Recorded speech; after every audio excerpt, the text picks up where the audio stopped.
Clint Eastwood, Hollywood's most untouchable legend, walks onto the View set for what producers promised would be a friendly chat about his new film. But what happened next wasn't just a heated argument.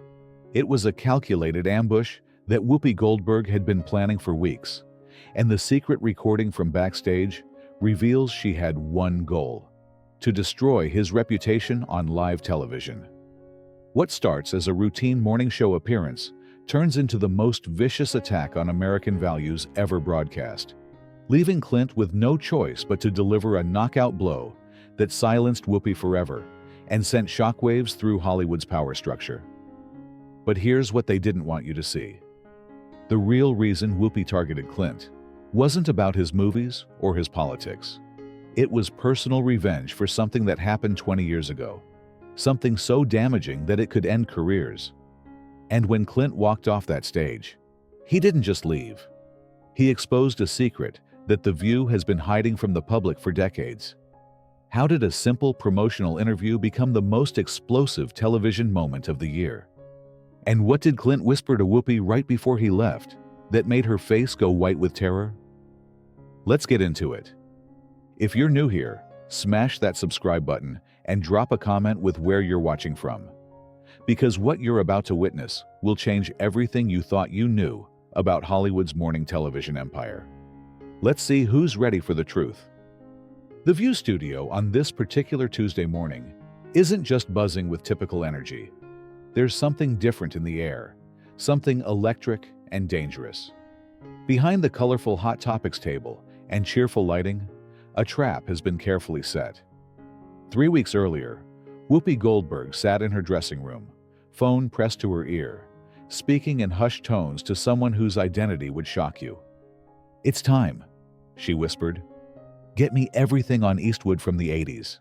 Every interview, every comment, every moment we can twist." The person on the other end? A powerful network executive with a personal vendetta against everything Clint represents. Maggie, Clint's assistant for over 15 years, senses trouble the moment they arrive at ABC Studios. She's seen the setup before, the way producers' smiles don't reach their eyes, the way they're too eager, too accommodating. "Something's wrong," she tells Clint as they walk through the maze of corridors. They're treating this like a coronation, but their eyes look like sharks.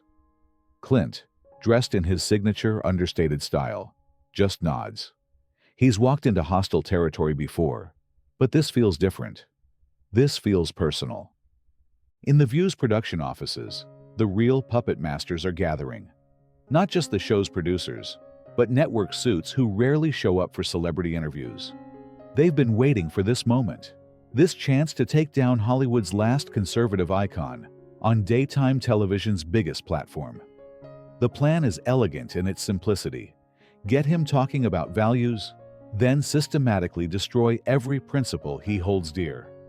Make him look like a relic, an embarrassment, a has-been whose time is over. Whoopi herself is in her element, pacing her dressing room like a predator before the hunt.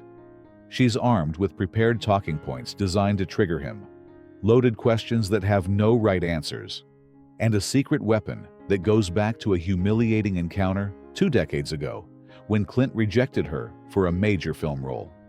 Not because of her talent, but because of her politics. That rejection haunted her career trajectory, and today, she gets her revenge. The other hosts, Joy, Sunny, and the rest, have been briefed but not fully informed. They think they're just doing a standard celebrity interview with maybe some light political sparring. They have no idea they're about to witness character assassination disguised as daytime television. Only Whoopi knows the real agenda, and only she knows how far she's willing to go. As Clint sits in the green room, sipping black coffee and watching the monitors, he sees the hosts discussing their opening hot topics. Immigration, traditional values, patriotism, all framed with the kind of sneering dismissal that makes his jaw tighten. Maggie notices his fingers drumming on the chair arm, a sure sign he's reading the room and finding it hostile. "We can still leave," she whispers, but Clint shakes his head. He's here to promote his film, a story about American soldiers who died defending freedom, and he's not backing down from that mission. Even if walking onto that stage means walking into an ambush that's been months in the planning. The studio erupts in applause as Clint Eastwood emerges from backstage, his presence commanding the room with that legendary slow walk that made him an icon. The audience is genuinely excited, phones out, capturing every moment of meeting a living legend. But behind the cameras, the network executives lean forward in their monitoring booth, watching their prey enter the spider's web. Clint takes his seat at the curved table, shaking hands with each host, his grip firm, his eyes already scanning for tells. He's been in enough boardrooms and movie sets to know when he's surrounded by sharks. Joy Behar opens with what seems like a perfect softball. Clint, congratulations on your new film. Tell us about this incredible story of heroism. Clint leans in, his voice that familiar gravel, talking about the real soldiers who inspired the movie, men who sacrificed everything for their brothers and their country. His passion is genuine, his respect for their memory evident in every word. The audience is captivated, hanging on every syllable as he describes the brutal reality these warriors faced and the unwavering courage that defined them. Sonny Hostin follows up with questions about his directing process, the challenges of bringing such an emotional story to the screen. Clint responds thoughtfully, discussing the responsibility he felt to honor these men's legacy, to show their families that their sacrifice meant something. The conversation feels natural, respectful, exactly what his publicist promised when they booked this appearance. For a moment, even Maggie, watching from the wings, allows herself to relax slightly. But Whoopi Goldberg sits silent, studying Clint like a chess master planning her next 10 moves. Her co-hosts don't notice the way her fingers tap rhythmically on her note cards, or how her smile never reaches her eyes. She's waiting for the perfect moment, letting him get comfortable, letting the audience fall in love with his sincerity before she strikes. The producers, watching from their booth, exchange knowing glances. Phase 1 of their plan is working perfectly. When Clint mentions the film's themes of loyalty, sacrifice, and defending American principles, there's a subtle shift in the room's energy. It's barely perceptible, but it's there. Whoopi's eyebrow raises just a fraction. Joy's smile becomes slightly more fixed. They're approaching the danger zone, the place where his genuine patriotism becomes a target in their crosshairs. But to the viewing audience, everything still seems warm and welcoming. Clint talks about working with young actors, teaching them about the weight of wearing a military uniform on screen, the respect owed to those who serve. His words ring with authenticity, drawing nods from the audience. But behind his eyes, that legendary intuition is starting to fire warning signals. Something about Whoopi's silence isn't right. She's too quiet, too focused, like a gunfighter waiting for the other man to reach for his weapon first. The trap is set, the bait taken, and Clint Eastwood sits surrounded by smiling faces, having no idea that everything he's just said about honor, values, and American principles is about to be used as ammunition against him. The false harmony is about to shatter, and when it does, the explosion will be heard around the world. The moment arrives like a thunderclap disguised as casual conversation. Whoopi Goldberg leans forward, her voice deceptively calm, and delivers the line she's been rehearsing for 3 weeks. Clint, these old-fashioned values you're promoting in your film, don't you think they're a bit outdated for today's America? The words hang in the air like smoke from a gunshot. The studio audience shifts uncomfortably, sensing the sudden change in temperature. This isn't the friendly chat they thought they were witnessing anymore. Clint's eyes narrow slightly, that famous squint that made him a legend, but his voice remains measured. Values like courage, loyalty, and sacrifice, I'd say those are timeless, not outdated. His response is calm, dignified, the answer of a man who's lived by principles his entire life. But Whoopi isn't finished. She's just getting started, and the network executives in the booth lean forward, knowing their investment is about to pay dividends. But Clint, Whoopi continues, her tone sharpening like a blade, These so-called traditional values have been used to justify some pretty terrible things in this country's history. Don't you think it's time we moved past them? The attack is surgical, designed to make him defend principles that built America, while framing them as weapons of oppression. It's a masterclass in character assassination, disguised as intellectual discourse. The other hosts exchange glances, suddenly realizing this isn't the interview they prepared for. Joy tries to lighten the mood with a nervous laugh, but Whoopi shoots her a look that could freeze fire. This is Whoopi's moment, her chance for revenge, and she's not letting anyone derail it. Sunny Hostin shifts in her seat, recognizing the ambush, but unsure whether to intervene or watch the carnage unfold. Clint's response comes with the authority of someone who's earned every word. The values I'm talking about built this country. Men died defending them. If that's outdated to you, then maybe you need to examine what you stand for. The audience erupts in scattered applause, but it's drowned out by the tension crackling through the studio like electricity before a storm. Whoopi's mask slips for just a moment, revealing the fury she's been hiding behind fake smiles. Your generation's values have hurt this country more than helped it, she snaps, her voice rising. Maybe it's time for your kind of thinking to step aside. The words hit like physical blows, not just attacking his beliefs, but dismissing his entire generation as irrelevant relics standing in the way of progress. Maggie, watching from the wings, grips the edge of the equipment cart so hard her knuckles turn white.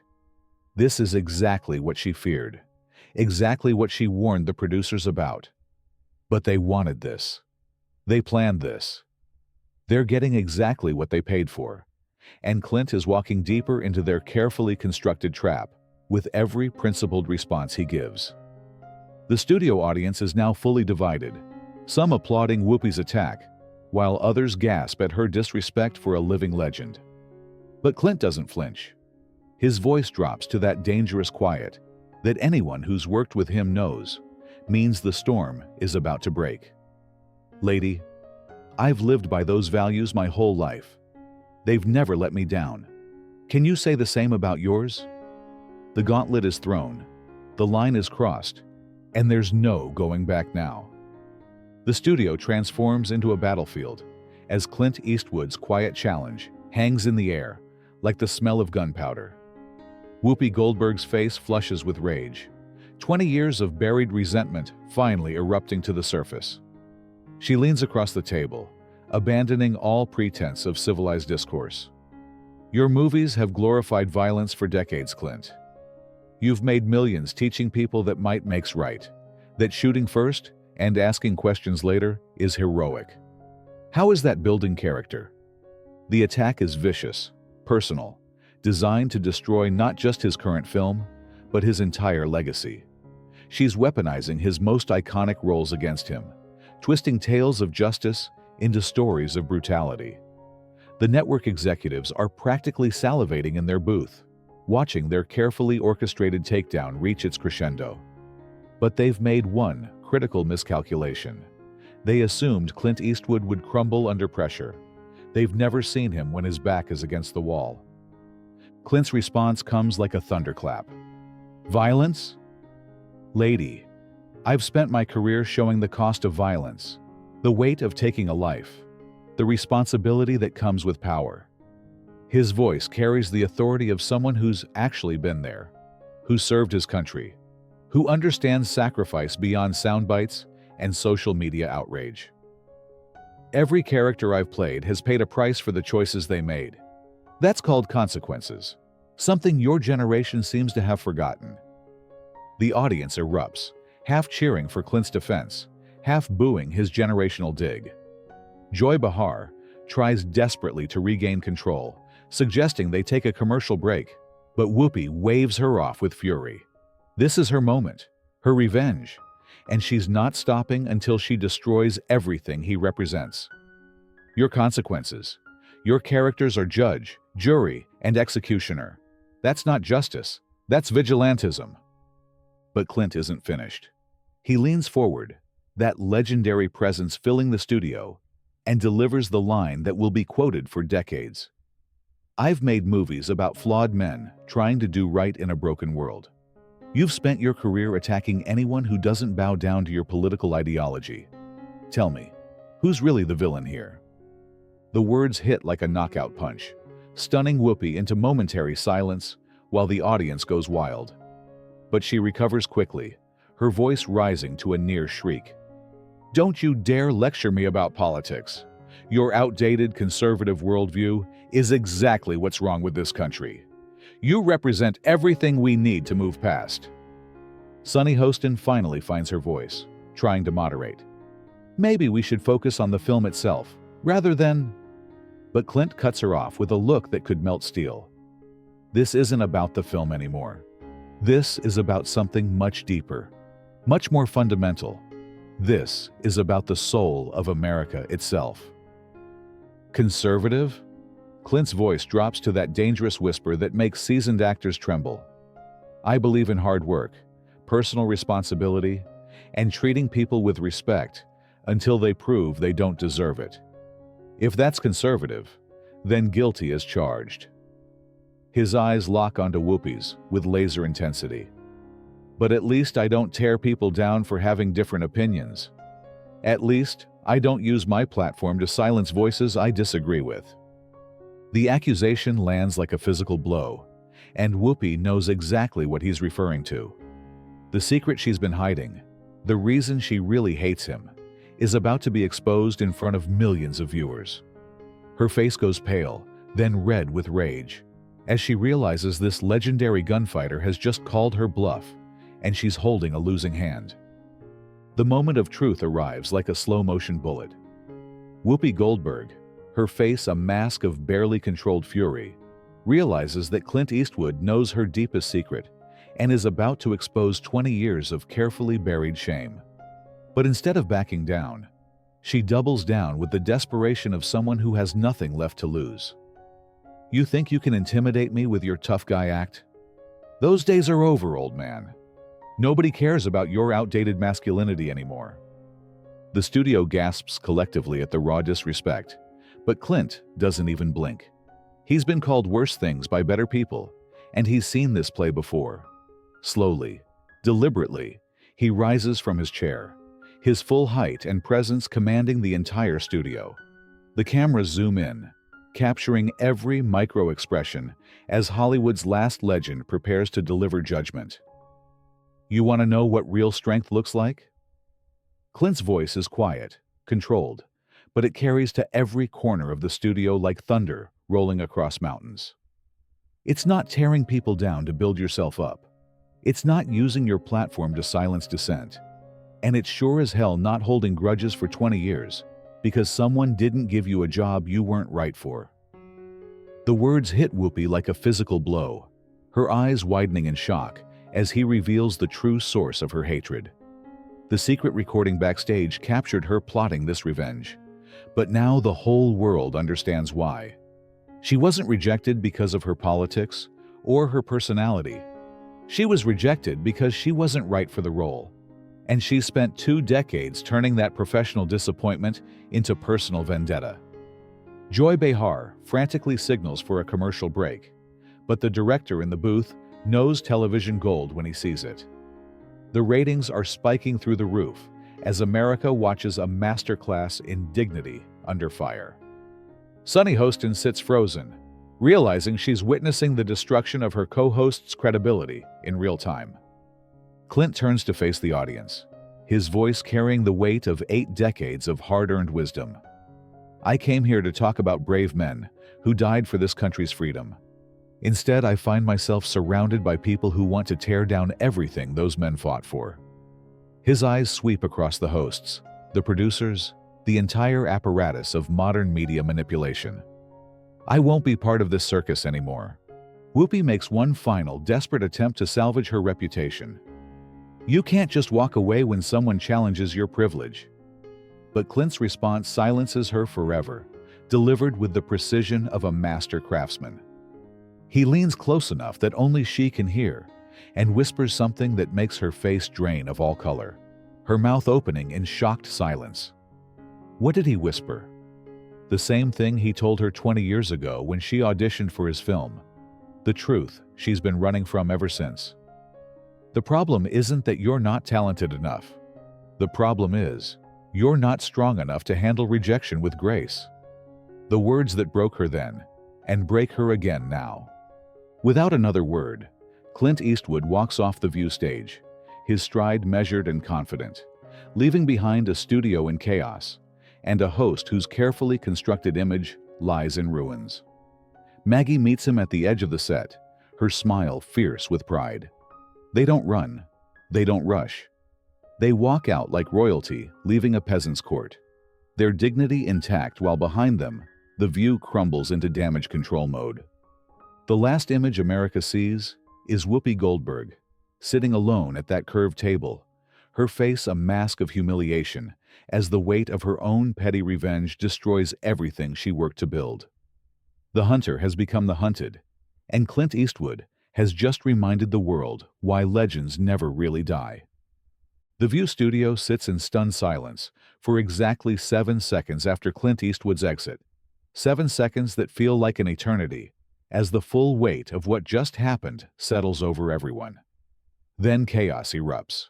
Producers are screaming into headsets, directors are barking orders, and the audience is on its feet, some cheering, some booing, all of them knowing they've just witnessed television history. But none of it matters to the man walking calmly through the ABC corridors, his mission complete and his point made. Within minutes, the internet explodes like a digital atomic bomb. The clip of Clint's walkout spreads faster than wildfire, shared millions of times across every platform imaginable. Team Clint begins trending worldwide within 30 minutes, with supporters praising him for standing up to media bullying and defending American values. The hashtag number #WhoopiBullies follows close behind, as viewers dissect every moment of her calculated attack and recognize it for what it really was: 20 years of petty revenge disguised as social justice. Back in the studio, the remaining View hosts struggle to salvage what's left of their show. Joy Behar attempts damage control with nervous laughter, insisting it was just a spirited discussion between two passionate people. But the audience isn't buying it. They saw the ambush, they witnessed the disrespect, and they know the difference between debate and character assassination. Sunny Huston tries to pivot to the next segment, but the energy in the room is broken, shattered like glass, by the force of truth. Whoopi Goldberg sits frozen at that curved table, her face cycling through emotions like a broken kaleidoscope. Rage, humiliation, fear, and something else, something deeper. For the first time in 2 decades, she's been forced to confront the reality she's been running from. Her rejection wasn't about politics or prejudice. It was about talent, fit, and professional judgment. Clint Eastwood didn't owe her a role then, and he didn't owe her respect today when she chose to attack everything he represents. The network executives who orchestrated this ambush are in full panic mode. Their carefully planned takedown has backfired spectacularly, turning their target into a hero and their host into a villain. Emergency meetings are called, damage control strategies discussed, but they all know the truth. You don't ambush a legend and walk away unscathed. You certainly don't attack American values on morning television and expect the country to thank you for it. Meanwhile, Clint's new war film experiences something unprecedented. Pre-order sales spike by 300% within hours of the walkout. Theater chains report massive interest from audiences who want to support the man who stood up to Hollywood's woke establishment. The very attack designed to destroy his career has instead energized his fan base and introduced his principles to a whole new generation of Americans hungry for authentic leadership.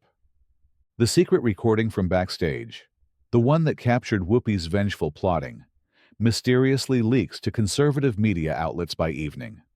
Her own words, planning to destroy his reputation and make him look like a relic, play on repeat across news channels, providing undeniable proof that this was never about debate or discussion. It was always about revenge. And America doesn't like bullies, especially when they target their heroes. But perhaps the most powerful moment comes hours later, when Clint's assistant Maggie posts a single photo on social media. It shows Clint in his hotel room, calmly reading letters from veterans, thanking him for standing up for their values, for refusing to bow down to those who would diminish their sacrifice. The caption reads simply, "A legend knows his worth, isn't determined by the opinions of lesser people." That's the story, folks. The day Hollywood's last outlaw walked into a trap and turned it into a victory lap. The moment a living legend reminded America that some things are worth fighting for, and some lines should never be crossed.